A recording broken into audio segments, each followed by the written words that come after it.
Last time हमने ये discuss किया था कि अगर हमने किसी टास्क को रिपीटेडली परफॉर्म करना हो तो उसके लिए लूप को यूज़ करेंगे। तो लूप हमारी जो है ये रेपिटिशन के लिए यूज़ होगी कि जब हमने किसी टास्क की रेपिटिशन करनी है वहाँ पे हम लूप्स को यूज़ करते हैं। फिर हमने ये भी डिस्कस किया था कि जो लूप है इसकी जो हमारे पास टाइप्स हैं सी प्लस प्लस के अंदर, तो वो हमारे पास 3 टाइप्स हैं। The first type is called for loop, then हमारे पास वाइल लूप है, और वाइल लूप की थोड़ी सी वेरिएशन के साथ एक लूप है जिसको हम कह रहे हैं डू वाइल लूप है। वाइल लूप को हमने डिटेल के अंदर डिस्कस किया था कि वाइल लूप हम जब राइट कर रहे होते हैं तो इसको हम इस तरह से राइट करते हैं कि इसके स्टार्ट के अंदर हम ये बताते हैं कि हमारी जो इनिशियल कंडीशन है वो क्या है। इसके बाद हमारे पास आता है कि हमने इस लूप को कहाँ तक एग्जीक्यूट करना है, और लास्ट पे हमारे पास आता है कि जो वैल्यू जहाँ से हम स्टार्ट हुए थे उसको हमने इंक्रीज़ या डिक्रीज़ करना होता है, तो वो इंक्रीज़ या डिक्रीज़ किस फैक्टर से हमने करना होगा। मेन शुरू में हमारे पास हम कहीं से स्टार्ट लेंगे और हमने कहीं पे एंड करना होगा। इसके इन बिटवीन हमारी जो कंडीशन है वो कंडीशन ट्रू रहेगी कि हमने यहाँ से चलना था और ये हमारा एंड पॉइंट था। लेकिन यहाँ से जाते हुए हमने किस तरह से जाना है, तो उसके लिए हमने या तो या इस साइड पे बड़ी वैल्यू होगी, स्टार्ट के अंदर बड़ी वैल्यू होगी, एंड पे छोटी वैल्यू होगी, या ये होगा कि स्टार्ट के अंदर हमारे पास छोटा नंबर होगा और एंड के ऊपर बड़ा नंबर होगा। तो एक केस के अंदर हम वैल्यूज़ को इंक्रीज़ करेंगे, स्टार्ट वाली वैल्यू को इंक्रीज़ करते हुए एंड तक लेके जाएंगे, और दूसरे केस के अंदर हम इसको डिक्रीज़ करेंगे और डिक्रीज़ करते हुए हम इसको बड़े नंबर से जो छोटा नंबर होगा उस तक लेके जाएंगे। तो ये हमने इसका बेसिक जो सिंटैक्स है फॉर लूप का ये भी डिस्कस किया था कि फॉर एक कीवर्ड लिखेंगे, देन हम 2 इसके साथ पैरेंथेसिस लगाएंगे, इसके बाद हम जो है वो इसकी बॉडी लिखने के लिए बॉडी को इनक्लोज करते हैं 2 करली ब्रेसेस के अंदर। तो यहाँ पे जो भी चीज़ लिखते हैं हम इसको कहेंगे कि बॉडी ऑफ फॉर लूप हमारे पास है। हमने ये भी कहा था कि अगर सिंगल स्टेटमेंट हो तो हम ये जो डिलिमिटर्स हैं ये लगाएं या ना लगाएं इससे कोई फ़र्क नहीं पड़ता। लेकिन अगर हमारे पास ये 2 या 2 से ज़्यादा स्टेटमेंट्स हैं तो हमने अगर लूप की बॉडी के अंदर उनको एग्जीक्यूट करना है तो हमें लाजमी तौर पे इन 2 करली ब्रेसेस को यूज़ करना होगा। यहाँ पे जो चीज़ हम यूज़ कर रहे थे इसको हम कहते हैं इनिशियलाइजेशन पार्ट है कि हमने कहाँ से स्टार्ट करना है। मीन अगर हम बड़े से छोटे की तरफ जा रहे हैं तो हम बड़े नंबर से इसको स्टार्ट कर देंगे और छोटे की तरफ चले जाएंगे। अगर हमने छोटे से बड़े नंबर की तरफ जाना है तो हम इसको छोटे नंबर से स्टार्ट कर देंगे। फिर हमने कहा था इसके बाद जो इनिशियलाइजेशन है इसके बाद सेमी कोलन आएगा। देन हमारे पास यहाँ पे जो थी दैट वाज अ कंडीशन। तो कंडीशन जब तक ट्रू रहेगी हम ये काम रिपीटेडली टास्क परफॉर्म करते रहेंगे। जब हमारी ये कंडीशन फॉल्स होगी तब हम इस लूप से ब्रेक कर देंगे और इससे जो नेक्स्ट स्टेटमेंट होंगी मीन इसकी बॉडी के बाद जो स्टेटमेंट होंगी उनको एग्जीक्यूट करेंगे।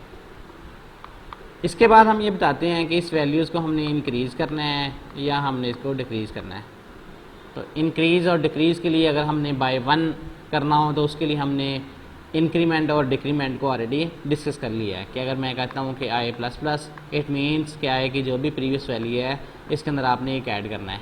अगर मैं कहता हूँ आई माइनस माइनस है इस केस के अंदर आपने ये कहना है I is equal to I minus 1 कि आई की जो भी प्रीवियस वैल्यू है उसमें से एक डिक्रीज़ करके आई को न्यू वैल्यू असाइन कर दें।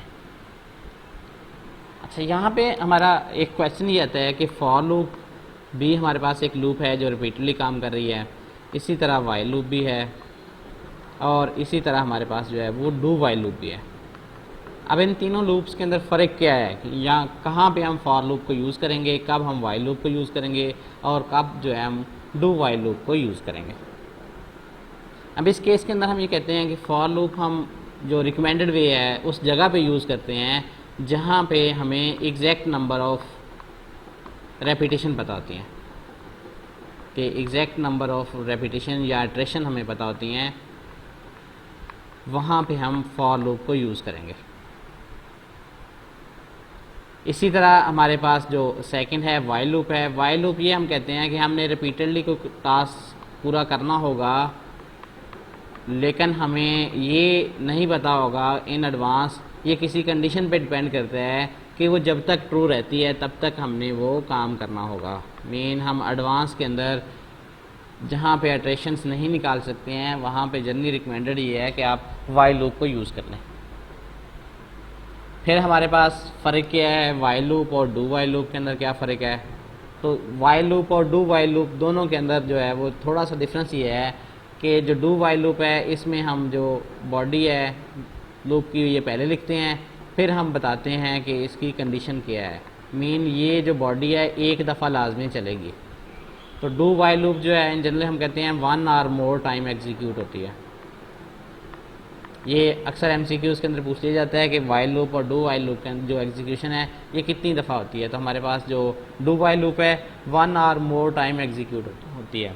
जो हमारे पास ये फॉर लूप और इसी तरह हमारे पास वाइल लूप है, ये जो है ये हो सकता है फर्स्ट टाइम पे ही कंडीशन फॉल्स हो जाए, तो ये हम कहेंगे कि 0 और मोर टाइम हमारे पास एग्जीक्यूट होती हैं। अब हम देखते हैं कि हमने उस दिन ये डिस्कस किया था कि अगर हमने नंबर्स का फैक्टोरियल लेना हो तो हमने स्टार्ट किया था फॉर लूप को, हमने इसको इनिशियलाइज़ किया था कि हमने एक इंटीजर लिया था आए, हमने कहा था इंटीजर आए है स्टार्ट हो जाए फ्रॉम द वैल्यू ऑफ 1, आए कहाँ तक जाए less than equal to number तक जाए और हर दफ़ा आए की वैल्यू क्या कर दो प्लस प्लस कर दो। तो इस तरह से हमने ये बॉडी के अंदर फिर एक रिज़ल्ट वेरिएबल लिया था, रिज़ल्ट को आए से मल्टीप्लाई किया था, ये काम करके देखा था। आज यही काम जो हमने फैक्टोरियल कैलकुलेशन की थी, ये जो कैलकुलेशन फैक्टोरियल की हम करेंगे इसके अंदर हम वाइल लूप को यूज़ करेंगे। So we will replace for loop with while loop, और हम ये देखेंगे कि हम किस तरह से जो लूप्स हैं एक को दूसरे के अंदर हम कन्वर्ट कर सकते हैं। अब बेसिक्स जो स्ट्रक्चर है या सिंटैक्स है वाइल लूप का वो किस तरह से होगा, तो फर्स्ट पे हम वाइल कीवर्ड लिखेंगे, इसके बाद हम बताएंगे कि हमारे पास कंडीशन क्या है। यहाँ पे हमने सिर्फ एक बार बतानी है कंडीशन क्या है, जब तक कंडीशन ट्रू रहेगी इसकी जो बॉडी है ये एग्जीक्यूट होती रहेगी। अब यहाँ पे हमने खुद से करना होगा ये काम कि ये कंडीशन जो है ये कब टर्मिनेट हो या कब ख़त्म हो। अब इसके लिए हो सकता है जैसे उसके अंदर हमने एक आई वेरिएबल लिया था, इसके अंदर भी आप एक आई ले लें, उसको आप स्टार्ट कर लें 1 के साथ, और यहाँ पे जब इसकी जो लास्ट स्टेटमेंट है बॉडी की वहाँ पे आई की वैल्यू के इंक्रीज़ कर दें। तो यहाँ पे हमें एक्सप्लिसिट जो है वो काम करना पड़ेगा कि वैल्यूज़ को इंक्रीज़ डिक्रीज़ या ये कंडीशन कब तक ट्रू रहे, ये काम हमें खुद से पैरामीटर सेट करना पड़ेगा। वहाँ पे फॉर लूप के हम जो है वो साथ ही बता देते हैं कि हमने कहाँ से कहाँ तक जाना है और उसको इस पॉइंट से दूसरे पॉइंट तक पहुँचने के लिए हमने वैल्यूज़ को इंक्रीज़ या डिक्रीज़ किस तरह से करना है। यहाँ पे ये काम हमें खुद से करना पड़ेगा। तो हम अपने फैक्टोरियल वाली एग्जांपल दोबारा से लेते हैं, उसको हम वाइल लूप के साथ करने की कोशिश करते हैं। तो हम शुरू करते हैं। सबसे पहले हमने डेव C++ को ओपन किया, इसके अंदर हमने एक सोर्स फाइल न्यू बनाई है, टॉप पे हम इंक्लूड कर देते हैं आईओस्ट्रीम हेडर फाइल, चूँकि हमने CN और Cout की जो फंक्शनैलिटी है ये आईओस्ट्रीम के थ्रू यूज़ करनी है। देन हम यूजिंग नेम स्पेस std को यूज़ कर लेते हैं कि हमारा CN और Cout जो है वो बिलोंग करे स्टैंडर्ड नेम स्पेस को। फिर हमने मेन फंक्शन लिखना है कि मेन फंक्शन चूँकि हमारे प्रोग्राम का एंट्री पॉइंट है, अगर हम मेन फंक्शन नहीं लिखेंगे तो हमारा प्रोग्राम कंपाइल हो जाएगा लेकिन एग्जीक्यूट नहीं होगा। यहाँ पे हमने ये कहा था कि हमने एक नंबर यूज़र से पूछना है, तो उसके लिए हमने एक वेरिएबल को डिक्लेयर कर दिया नंबर के नाम से। फिर हमने चूँकि इस वेरिएबल की वैल्यू यूज़र से पूछनी है तो फिर हमने ये राइट कर देते हैं कि आप क्या करो, एंटर करो आ नंबर। फिर हमने यहाँ पे CN करवाया और हमने ये वैल्यू स्टोर कर दिया है नंबर के अंदर। अब हमने वहाँ पे भी एक वेरिएबल लिया था रिज़ल्ट, जिसके अंदर हमने कहा था कि आपने स्टार्टिंग वैल्यू 1 से 1 स्टोर करनी है। अगर आप 1 स्टोर नहीं करेंगे 0 करेंगे तो ओवरऑल रिज़ल्ट जो है वो 0 हो जाएगा। अब देखें हम इसको रिप्लेस करने लगे हैं फॉर लूप को विद वाइल लूप, तो यहाँ पे हमने वाइल लिख दिया। अब ये काम हमने कब तक करना है, तो हमने चूँकि कहा था कि हम एक और वेरिएबल लेंगे आए, इसको हम स्टार्ट करेंगे, हम दोनों से स्टार्ट कर सकते हैं, 1 से भी स्टार्ट कर सकते हैं या एंड पॉइंट से स्टार्ट कर सकते हैं। नंबर से स्टार्ट करेंगे तो हम बैकवर्ड आएंगे, अगर हम 1 से स्टार्ट करेंगे तो हम फॉरवर्ड जाएंगे।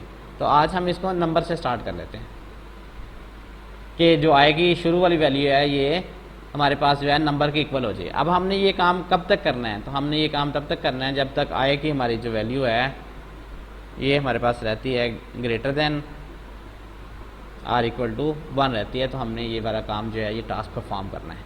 अब इसकी बॉडी के अंदर हमने क्या काम करना है, तो बॉडी के अंदर हमने कहा था कि रिजल्ट को हमने मल्टीप्लाई कर देना है जो भी हमारे पास आय की वैल्यू होगी इसके साथ। अब यहाँ पे हमें चूँकि वाइल के साथ हमने जो चीज़ लिखी है वो सिर्फ कंडीशन लिखी है, अब आय की वैल्यू के साथ क्या करना है, इसको इंक्रीज़ करना है या डिक्रीज़ करना है तो ये हमें खुद बताएगा। तो ये वही प्रोग्राम जो हमने फॉर के साथ किया था उसी को हमने जो है वो वाइल लूप के साथ करने की कोशिश कर रहे हैं। इसके बाद भी हम एक एग्जांपल करेंगे और हम उसमें देखेंगे कि जो बात हमने कही थी कि वाइल की जो कंडीशन है ये डिपेंड करती है कि ये कब तक चलनी है, इन एडवांस हो सकता है हमें उसका नॉलेज ना हो। तो उसके लिए हम यूज़र से कोई चीज़ इनपुट करवाएंगे बार बार, और तब तक कराएंगे जब तक यूज़र जो है वो कोई स्पेसिफिक नंबर इंटर नहीं कर देता, और उसके बाद उन रिजल्ट्स को हम जमा करके देखेंगे। अब यहाँ पे हमने क्या करना है, क्योंकि हमारे पास जो रिज़ल्ट है या फैक्टोरियल है ये किसके अंदर आ गया है, तो जो फैक्टोरियल ऑफ गिवन नंबर जो है वो हमारे पास रिज़ल्ट वेरिएबल के अंदर स्टोर हुआ है। तो यहाँ पे आप ये देख सकते हैं कि हमने नंबर वेरिएबल्स के अंदर जो वैल्यू स्टोर करवाई हुई है इस वैल्यू को हम आउटपुट करने जा रहे हैं। तो ये लाइन लिख के हमने उस वैल्यू को आउटपुट कर दिया है।